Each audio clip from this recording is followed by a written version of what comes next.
The following Gulf Coast Live, Homegrown Girls Sex Trafficking in Florida, was recorded on January 20th, 2016 before a live audience in the WGCU TV studios. For more information, go to WGCUnews.org and search for sex trafficking.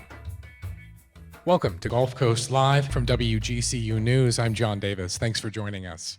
For today's special edition of the program, we're joined by a live studio audience for a conversation addressing human sex trafficking. The National Human Trafficking Resource Center estimates more than 20 million people are enslaved worldwide, and that Florida ranks third in the nation when it comes to the number of reported sex trafficking cases. Victims of human trafficking are children, women, and men who are sexually exploited or coerced to work through force or fraud. It's hard to change what we think about prostitution, but a group of Floridians is trying to do just that. As January marks Human Trafficking Awareness Month, we'll explore changes in the way Florida's criminal justice system is handling prostitution as victims, not criminals, and going after pimps as traffickers instead. New state laws beginning in 2012 increased the penalties for sex trafficking, made it easier to convict those who traffic children, and directed resources to treat their victims. This year, adult entertainment venues, turnpike service plazas, highway rest areas, airports, train stations, and hospital emergency rooms are required to post signs urging people to be on the lookout for human trafficking. Another new law keeps the identity of sex trafficking victims confidential, and other new laws may come out of this year's state legislative session going on now. We'll hear one survivor's story and talk about efforts to eradicate human trafficking, especially here in Florida. We'll also be exploring ways to identify, protect, and prevent people, especially women and girls, in the U.S. from becoming victims. Today's special studio audience broadcast of Gulf Coast Live is being video streamed. Listeners can go online to watch the show at wgcu.org/Gulf Coast Live. Click on the Homegrown Girls link at the top of the page. And I invite listeners to join the conversation as well. Join us with our live studio audience and add your comments and questions by calling 1-877-428-8255. That's 877-GCU-TALK. Send email to gulfcoastlive@wgcu.org. Post comments and questions on our Facebook page at WGCU Public Media, or join the live Twitter chat using the hashtag Gulf Coast Live. And I wanted to begin the conversation by exploring exactly how domestic sex trafficking occurs here in the U.S. and maybe dispel some misconceptions people might have. One of our in-studio guests this afternoon is Jamie Walton. She co-founded the Wayne Foundation along with filmmaker Kevin Smith. That organization aims to spread awareness about sex trafficking around the country and to provide direct services to young women who've been victimized. Back when she was just a young teen, Jamie lived something of a double life.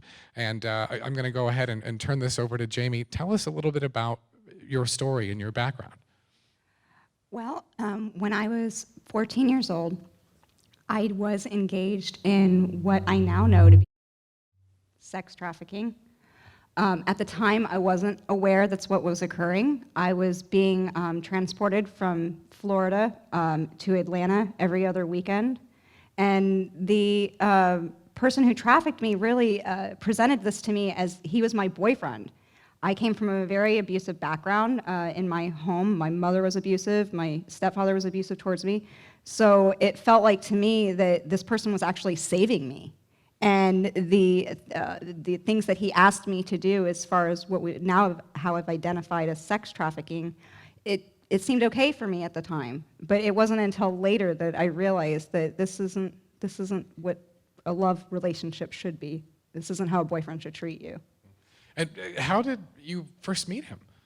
Over the internet, which that was 16 years ago, almost 17 years ago. So now imagine how common that is and how easy it is for them, traffickers. And I've heard you tell your story before, and you sort of explained your background in terms of being polytraumatization.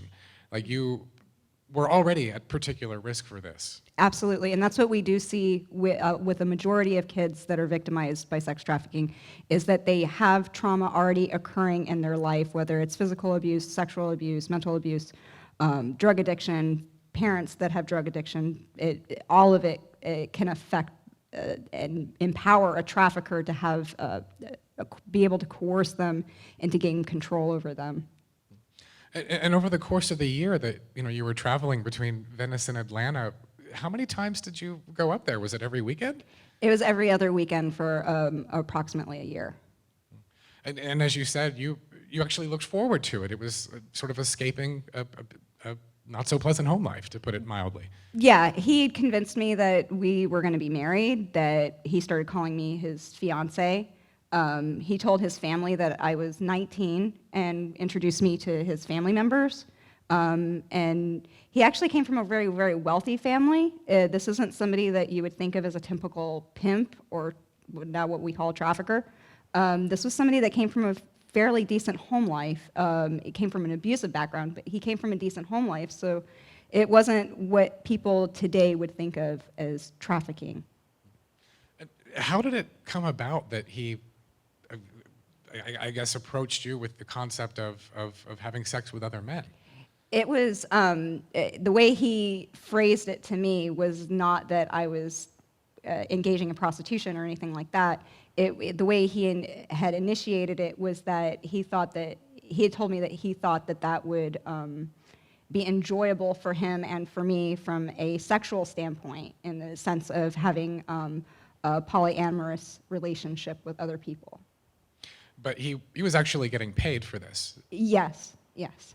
And did you know that at the time? No, I wasn't aware of that. I should have put two and two together because he was giving me money. But because he came from like I said, a well-to-do family, I never really connected it. But I do know for a fact that he was advertising me online as someone to have sex with. So, and it wasn't people, he wasn't having me engage with people he knew. These people were complete strangers. So there had to have been some kind of benefit to him over this.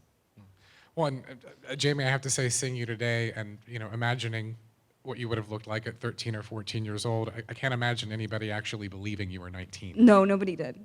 Very few people actually. Honestly, I've looked back at pictures of myself at that age, and I've shook in my head just like, oh my God, if I saw this myself, I'd freak out because I know this person's not 19. So yeah, there's definitely no question that all of the adults that I engaged with during the time I was trafficked, they had to have known how old I was. It's very, very common for traffickers to make up children to be look more adult. That didn't happen in my case. They left me to look exactly the way I looked.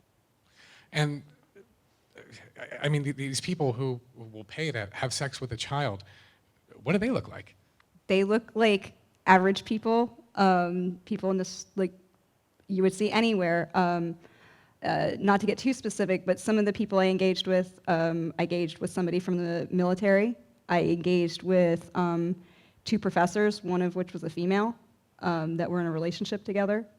They were people from pretty decent walks of life that I was engaging with that you would think, no, this is a street walking hotels, seedy hotels kind of thing, and no, that's not who I was being advertised to. I was being advertised to people that had money. And did you ever come to realize on your own that you were being manipulated and coerced, or did that really only kind of come out later as you went through therapy? It took some time during the course of the year that it happened, but I was the one that removed myself from the situation because I was very lucky in the sense that my trafficker was in Atlanta at the time. So in order for him to get me to come back, he would have had to force me to, which would be very complicated and involve way more crimes. Because at the time, human trafficking wasn't even a federal law when this occurred to me. So, yeah. How were you able to end the relationship? What prompted that? As I tell a lot of people, it only takes one person really caring and talking to a child to let them know that this isn't appropriate. I had no sense that the relationship I had with him was inappropriate because of all the abuse that I had experienced in my life prior to meeting him. So I thought it was very normal. And it wasn't until a close friend of mine, I had a discussion with him about it, and he kind of explained to me in a very non-judgmental way, this is not how somebody who's in love with you would treat you. That's not normal. Mm-hmm. But the way I was able to stop it was to just tell him, please don't contact me anymore. I'm not going to fly to Atlanta anymore. I can't do this anymore. And he did try to manipulate me to come back, but it was from a psychological perspective. He kept telling me he loved me and that he was going to hurt himself if I didn't come back. Did you ever consider reporting him? I did report him, not for my case, but for a case later. I did report him to the FBI, and the only reason they were not able to do anything with that case is the girl he was engaging with, we didn't know about trafficking, but we knew she was underage, and she was in another state. And the state that she was in, I believe it was Indiana, they had a law saying that if she had children, she was considered an adult. So that's why the FBI wasn't able to do anything. Wow, wow. Well, and tell us a bit about the organization that you've since founded, the Wayne Foundation, with filmmaker Kevin Smith. I imagine that was brought about by your own experiences, wanting to help others. Yes, that's what we've based it around from the get-go. We started almost 7 years ago, and he was the one who approached me and said, "How would you like to run a charity?" And I said, "Well, no," because it was the economy had just collapsed.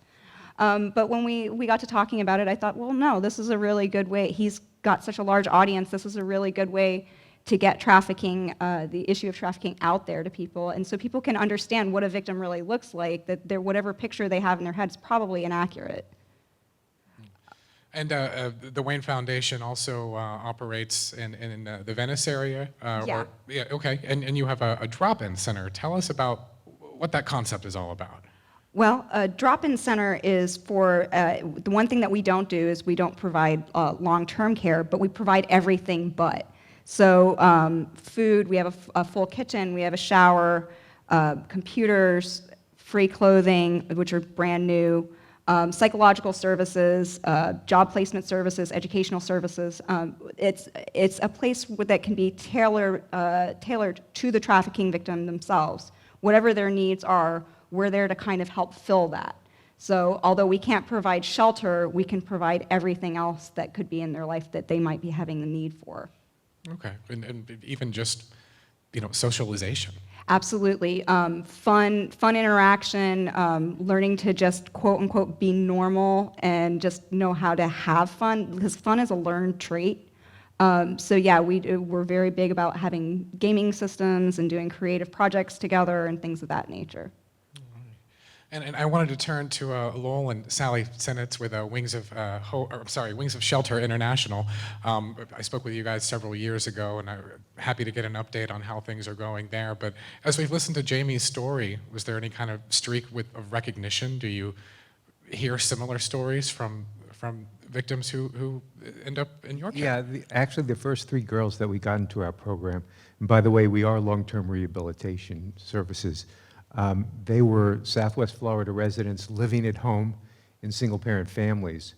So when I heard Jamie talk, I really wanted to get the point out that these are not just kidnapped girls.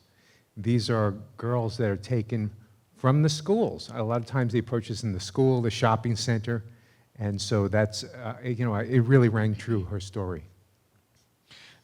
Do you think the issue of sex trafficking is just more pervasive than people even realize? Because I'm thinking of Jamie's story here compared to what I think of as human trafficking before I had heard her story and realizing, oh my gosh, it is happening all around me. I mean, I could have very well been sitting next to you in a high school science class and never known what was going on in your life. Well, the story from Jamie and her experience is exactly like each little girl that we get into the safe house, and we take girls from 10 years of age through 17, and we are long-term. They can stay for, 10 minutes or 10 months or into years. They've stayed, graduated, gone on to college or a different vocation. But we get more than several dozen calls per week to take children, and what we really need out there is more trained safe houses and safe harbor homes that are long-term, because there is a revolving door syndrome. If a child is not looked at carefully and treated carefully, excuse me, she will rotate like a revolving door through group homes or placements that aren't educated to know how to respond to the high post-traumatic stress disorders that the girl has acquired.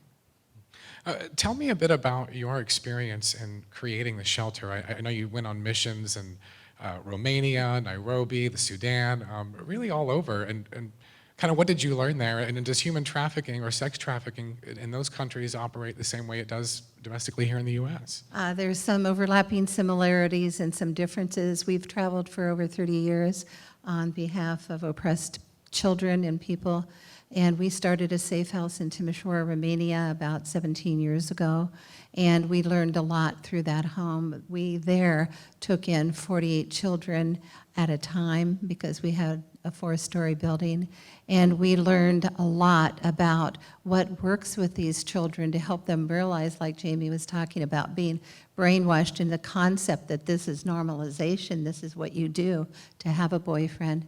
And we worked a lot there. We've worked into Sudan and helped in efforts to rescue over 200 Sudanese children out of the desert floor area, and their parents had been slaughtered in Darfur. We've worked for many years in Nairobi, Kenya, and working on intervention of child trafficking there and training a lot.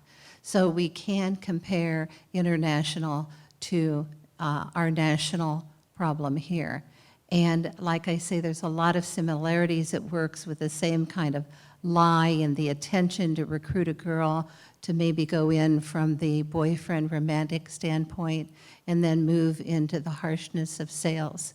One of the things I say when we're training is if the little girl is exploited 5 times a day or a night, which is a very low figure, and she's exploited 5 days a week, by the time she's reached her 5th year, she would have been raped 6,500 times by men. And that's a low figure. So you can equate that to the result of that high stress disorder. And that's what we are becoming expertise in. We've only had 2 girls run away from Wings of Shelter in 8 years. So we can say that our program is working. And can you speak to the broad spectrum of needs that these girls really require in order to rehabilitate? I mean, because it's not just physical, it's psychological, education. It seems quite daunting. Well, we put our girls into private schools to start with because it's a smaller group of people.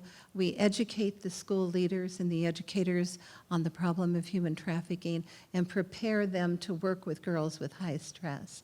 So the answer for a girl that needs to have assistance to get out of this lifestyle is not to send her to a public school that is undereducated and overburdened with too many children. And the second thing is placement of children into safe houses. We have a precious few safe houses in the nation. We were the first safe house for long-term in the state of Florida, and that was even in 2008. So we're babies in this arena. But I think that more education is needed. One of the things we see needed sorely is clearing houses where the police or law enforcement can first bring a girl and she's actually cleared through mental health. She is tested and evaluated for about a 30-day period. We don't have that in the state of Florida. We are just putting kids into any group home and they're not prepared or educated for that child. And you had mentioned earlier the need for more shelters, for more organizations that do what you do, and I am very curious about the two of you as private citizens setting up this shelter as opposed to, say, the state of Florida or the federal government. Well, I think this is a problem that goes way beyond a governmental system. This is a human problem. And I think every one of us have to step up to the plate and see what it is in the whole aspect or realm of child trafficking or adult trafficking, what you can do to be a part of the answer. We as Americans like to lay it over onto our government. And I would say the state of Florida has done a phenomenal job of trying to come up to above the water in terms of intervention of child trafficking. But we have a long way to go, and we need all of the people out there that are listening to discover what they can do to volunteer or get involved to eradicate this fastest growing crime in the world. All right. And I wanted to turn now to Lieutenant Ken Becker. He supervises the Collier County Sheriff's Office's Special Crimes Unit, or Bureau, correct? Special Crimes Bureau, yes, John. Okay. And just this month, your department announced, the conclusions of a 6-month investigation netted 2 human traffickers and the rescue of 4 victims. I was hoping maybe you could tell us a bit about that case and how common that is. Well, absolutely. This is actually our 3rd arrest of human trafficking in the last year. We had one case which was international victims who had been smuggled into the United States, and then the other two were domestic. In this particular case, we had our detectives working, pulling intel, researching, and they actually identified these two individuals that we arrested last week. From that point, we started determining just exactly which girls they were victimizing and using. When we had the opportunity, we'd get out there and try to make contact with them, talk to them, and get them to cooperate and provide or accept the services that we were working to get them. Last week, it was a case where deputies had been dispatched to the motel that they were working out of at the time. One of the victims was actually overdosed in the bush and had requested help, and that's how we got the opportunity at that point to get involved. Once we talked to her, we were able to get her help, medical help, provide services for her, but she also told us that one of the victims had overdosed on 3 different occasions in the past week by these individuals, and they had heard somewhere in order to revive them to just shoot them up with saline. So obviously we had a big concern for victims inside of the hotel room. So at that point we were forced, even though we were close to being able to make an arrest on this case, we were actually forced into it. We had information that they were possibly well armed. They had been arrested in the past with firearms, so we activated our SWAT team. We're getting ready to make entry into the hotel when they actually came out and became mobile, and at that point we conducted a traffic stop.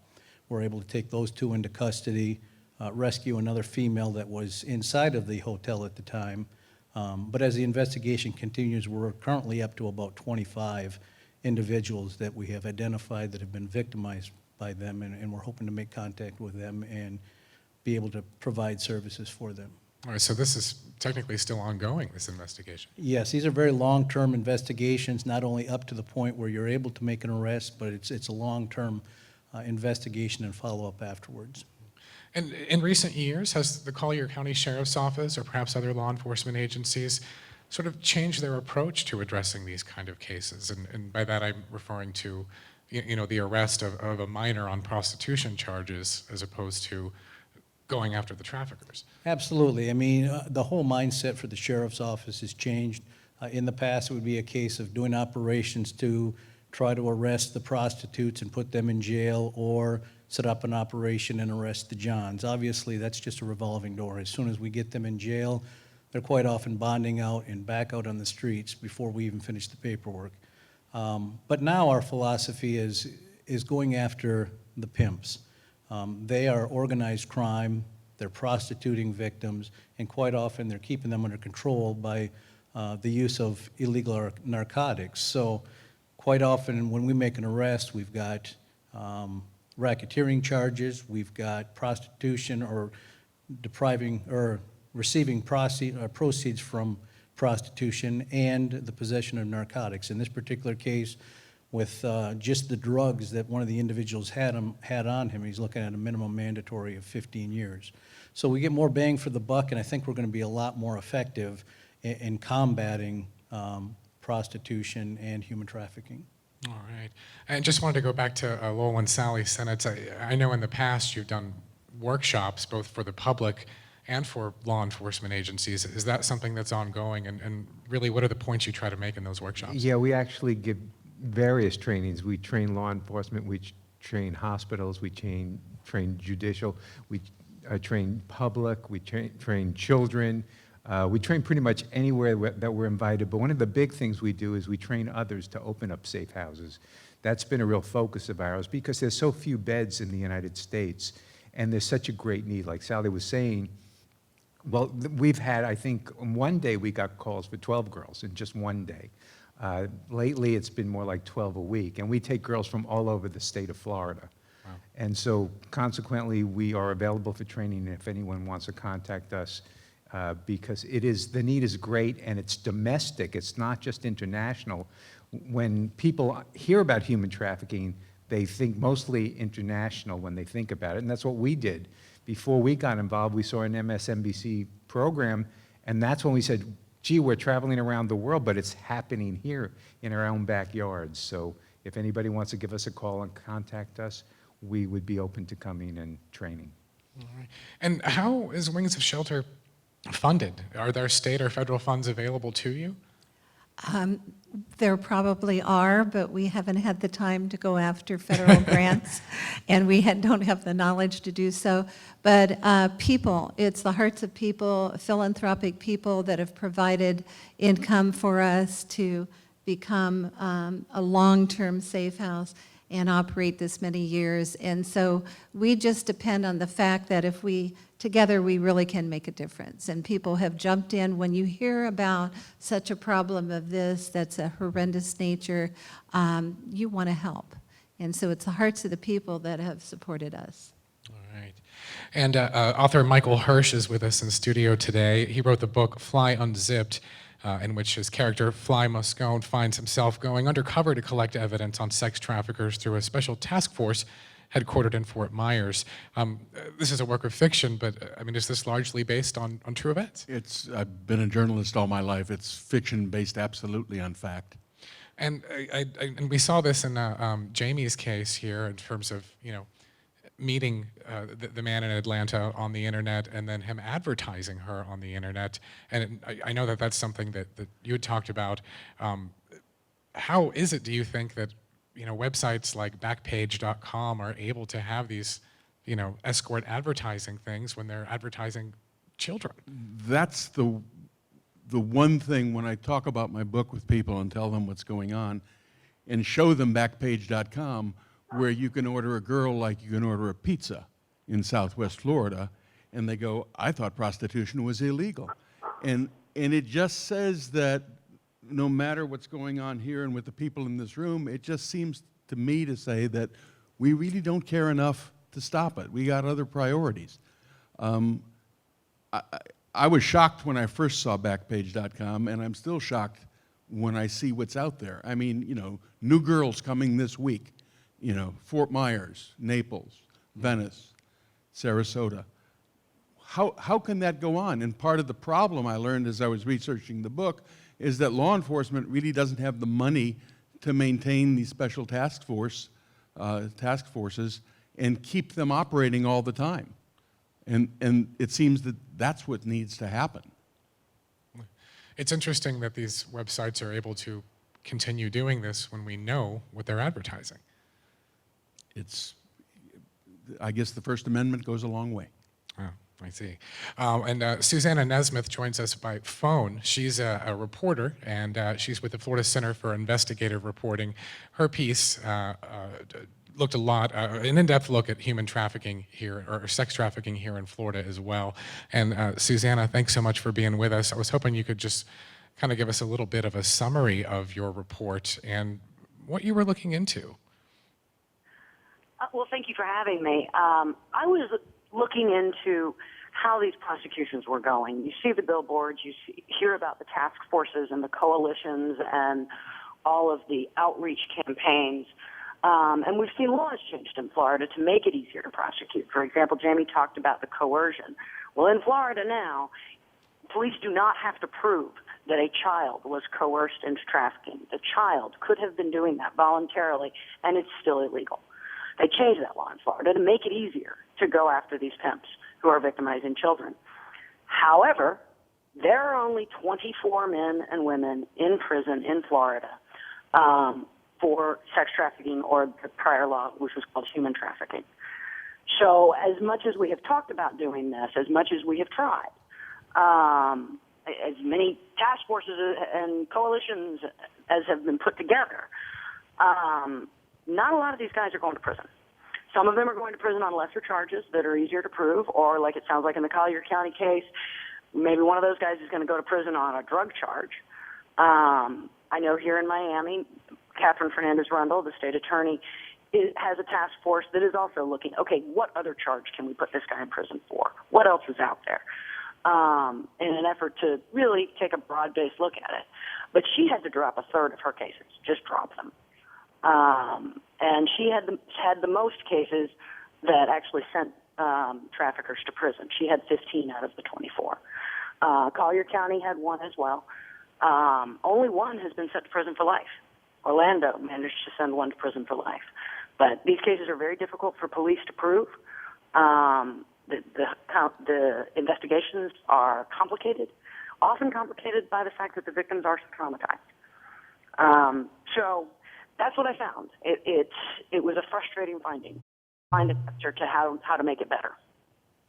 And you reported a disproportionately large number of Florida's convicted sex traffickers are from Miami-Dade County. Do you think that's largely a result of ramped up efforts of the state attorney's office there, or is there just simply more activity going on in Miami? Oh, no, I think that's largely because Catherine Fernandez-Rundle has a special task force set up. There are, no question, there are sex traffickers around the state. There is an area along the I-4 corridor that is notorious, and police know about it. They know that girls are being trafficked through various counties up there, but they're very difficult to track down. It's very difficult to prove the cases against them. And a central character in your story, Susanna, was the notorious Miami area sex trafficker Alexander Valdez, who went by the nickname Daddy A+. Could you tell us just a bit about him, how extensive his trafficking ring was, and how that operation eventually was taken down? He was a very interesting guy. I interviewed him along with CBS 4's Jim DeFeeti in prison. He's doing 18 years. He estimated he would only do 11 of those, but I didn't really check that.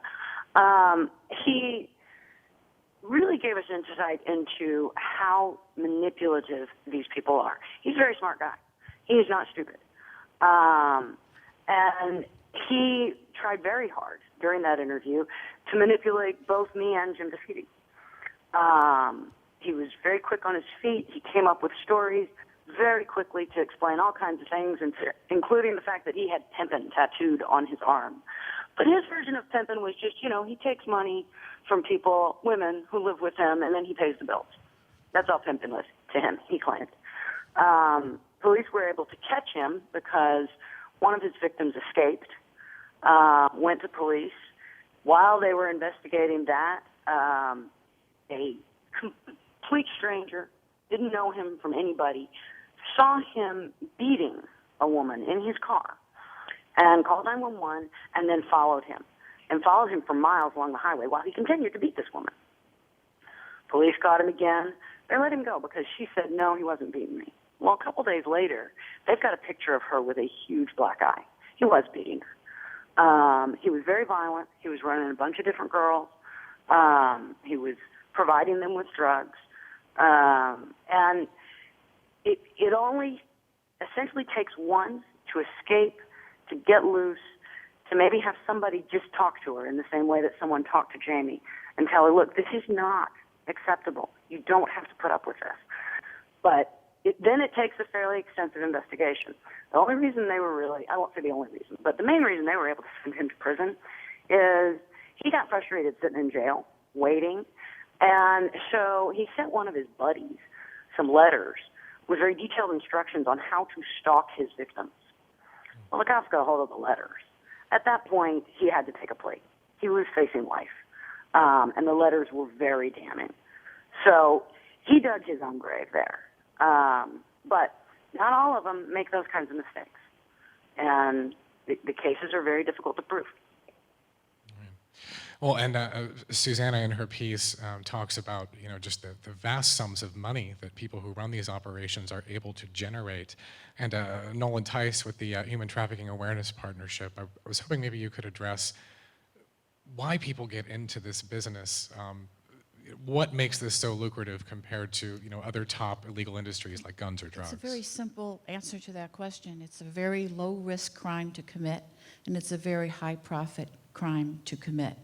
And so people who traffic, basically they have about a 1% chance of getting caught, and the victim has about a 0.5% chance of being recognized. Not that that victim will receive attention, but that somebody will say, yes, that person maybe was a trafficking victim.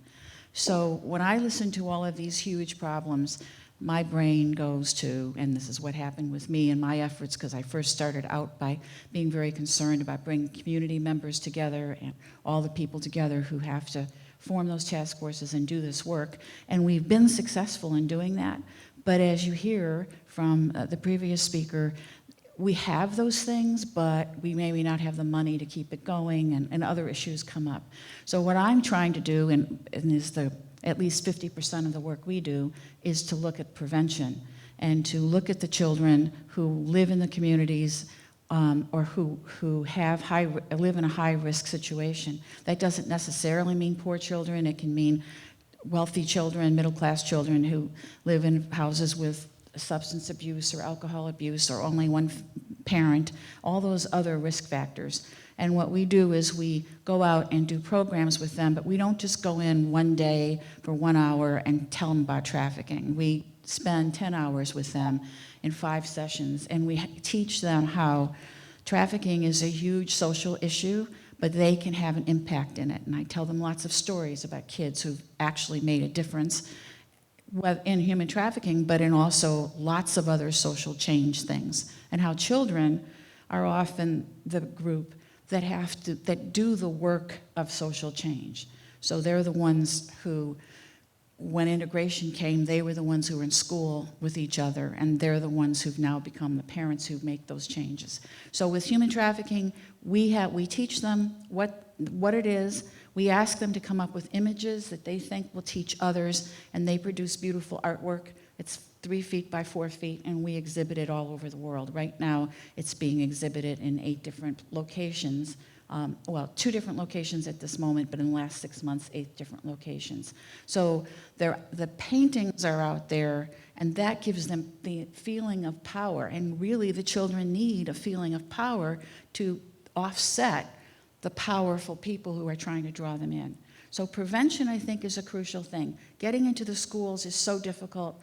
We can do it on and off, but what we really need to do is reach the kids where they are and provide them with information that they can use and provide them with the power that they can have to make a change in the world. Because this could be their issue.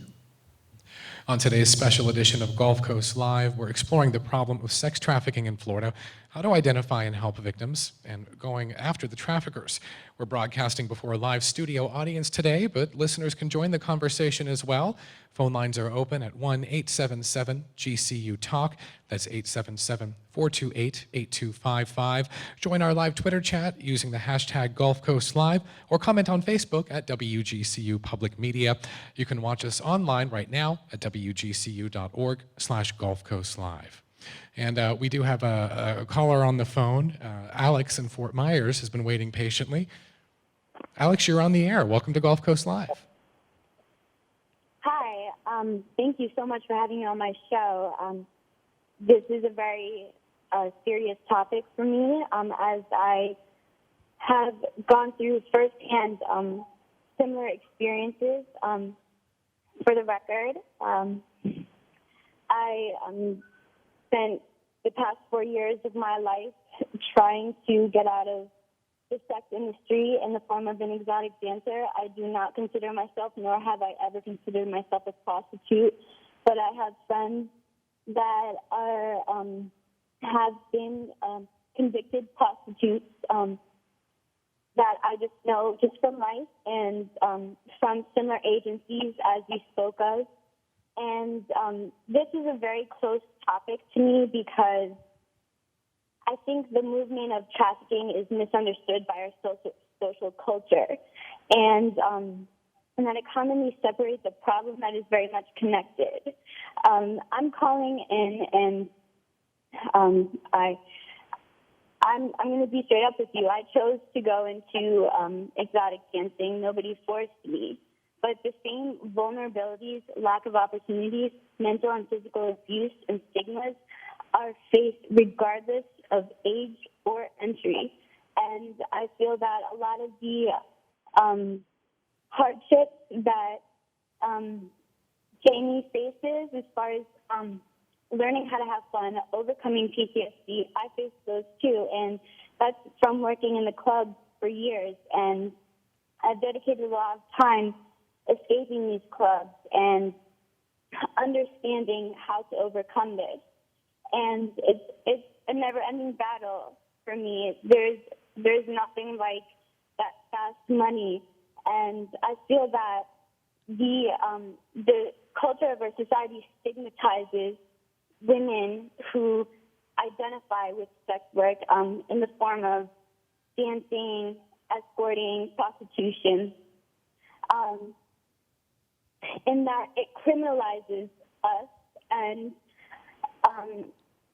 when sex traffic victims are the ones who are victimized. And I just want to make the point that there's a very fine line when it comes to consent, and that women face the very same vulnerabilities as who chose to be in the industry, whether it's dancing, whether it's pornography, that sex traffic victims go.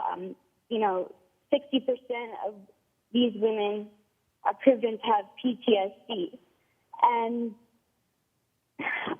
my real beef is with the Florida statute that I think propagates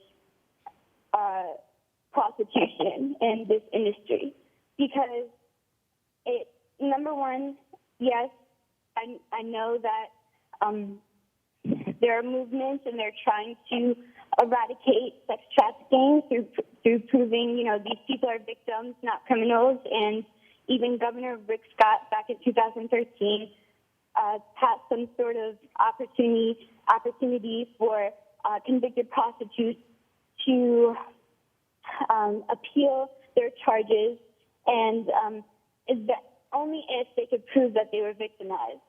And I think that a lot of the problem is not only goes hand in hand with prevention and with humanity, but it goes with reform. I think that lawmakers need to go back and read the Florida statute, Chapter 796.07, Paragraph 6, which requires convicted prostitutes to pay $5,000 in fines to the court. And that stood out to me when I actually was incarcerated on completely different charges. I've never been charged with prostitution, but when I was incarcerated, one of my friends, really good friends, was incarcerated as a prostitute. And it was her first prostitution charge. Her name was Shayna. And I just remember sitting in jail with her and her looking at me and asking me, Alex, how am I going to pay these fines? How does the court expect me to pay $5,000 for this prostitution fine? Well, Alex, I can definitely hear the passion in your voice there, and you've definitely done your homework, and I appreciate what you've brought to the table there. But I wanted to talk a little bit and shift focus towards the prosecution of cases like this, and we're joined by Francine Donnarumma, Assistant State Attorney for Florida's 20th Judicial Circuit. Can you just tell us a little bit about your involvement, perhaps in prosecuting cases like this, what we've been talking about today? Well, for years, our office through the Special Victims Unit has been prosecuting children of sex crimes. And because the laws have only changed recently to be easier to prosecute, we've kind of focused on the individuals sexually abusing the minors. And we can get up to lifetime sentences, 25-year minimum mandatory sentences. So those are good, but they're not enough. Clearly, we needed the human trafficking statute to change, and it did. And we are now training all the special victims prosecutors how to prosecute these cases more effectively. We have all of the law enforcement agencies passionate right now about prosecuting and investigating human trafficking. It's a huge undertaking to find these organizations. So you're not focusing on one individual, but multiple victims and multiple defendants. And so it does take money and time, and they are doing a wonderful job right now. We will start seeing them prosecuted more frequently, and they are presently, and hopefully we'll see those come to light. When it comes to young adults being prosecuted and victimizing young adults, it's done usually through drugs and prostitution. So the statute has helped us, saying that coercion can be defined in the form of providing these victims with Schedule I and Schedule II drugs for the purposes of exploitation. So that manipulation through drugs as well has now been written into the statute, so that helps, as well as keeping people's passports and identifying information if they're brought from out of the country. So it is changing, it's evolving, and we have a lot to work with, but we also work, there's the federal government that works on these cases as well, and the statewide office as well, because it crosses counties frequently. And the state law that went into effect in 2012, making it easier to prosecute these cases, how exactly does it do that? Well, it gives us more definitions and more versions of coercion. It increases the sentences. It's a first-degree felony, and we can charge multiple counts for multiple violations of the statute. And we do look for other charges in addition to human trafficking. So we will look to sexual battery. We will look to drug trafficking so we can get our minimum mandatory sentences. I don't see anything wrong with somebody getting in prison for 25 years regardless of the charge. But focusing on the victim is very important. So all of these agencies getting together, it doesn't always seem like we produce a lot, but it does, because they're the ones that work with the victims. They have to participate in the prosecution, and that's very, very difficult. And are cases of sex trafficking present? Are they common now, more so than they used to be, because these rules have made it, I guess, easier to prosecute? Not yet. Not yet. It's getting there. We still do, of course, all the individual cases. We have a huge caseload of children being victimized sexually. We do not have a huge human trafficking caseload. It is getting there as the investigations get more and more involved. Are cases easier to prosecute? And I'm getting this from the comments you said earlier. Just want to clarify, when there has been I guess an operation involving multiple people and multiple victims, as opposed to cases like Jamie's, where as far as we know there weren't other girls involved. That seems like her case would be much more difficult to prosecute. It depends actually on the individual case. If the victim is able and in a right state of mind, I mean, they are trauma victims. If they're able to participate in the prosecution, we have a limited period of time to bring it to trial. If they're able, single victims are just as easy to prosecute as multiple victims. The advantage of cases where we're able to identify multiple victims is that we have more witnesses to convince a jury, but we have to coordinate them. Yeah, I would imagine that victims who are still defending their abusers are, well, really like a defender's dream, but terrible for you. Well, this is why services are important. When you have post-traumatic stress, you have to go through counseling. You have to go through rehab most of the time. Most of the situations I see with young adult victims is that they are addicted to heroin or crack cocaine. So they have many layers of things that they have to work through, and we have to focus on their needs as well as the prosecution. Right. On today's special edition of Gulf Coast Live, we're exploring the problem of sex trafficking in Florida, how to identify and help victims, and going after the traffickers. We're broadcasting before a live studio audience today, but listeners can join the conversation as well. Phone lines are open at 1-877-GCU-TALK. That's 877-428-8255. Join our live Twitter chat using the hashtag Gulf Coast Live, or comment on Facebook at WGCU Public Media. We're also video streaming today's program. You can watch online at wgcu.org/Gulf Coast Live, and then just click on the Homegrown Girls link right at the top of the page.